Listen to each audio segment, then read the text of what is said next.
তো আজকে করেছি ফ্রাইড রাইস, এই যে ঝরঝরে করে ফ্রাইড রাইস করেছি, অনেক বছর পর করলাম ফ্রাইড রাইস নিজে হাতে করে নি, কড়াটা গরম হচ্ছে।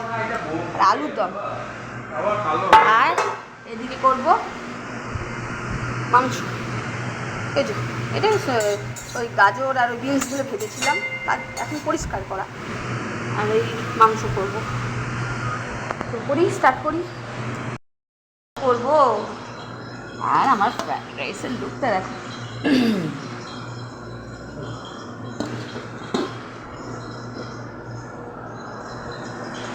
আর এখানে করবো চিকেন।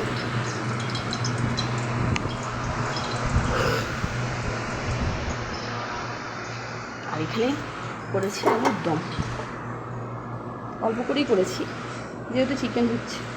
এখানেও কটা ছিল, মেয়ে আর আমি খেয়েছি। আর শেষ পাতে হচ্ছে মিষ্টি, বোধে অল্প রয়েছে, 1 চামচ করে হয়ে যাবে।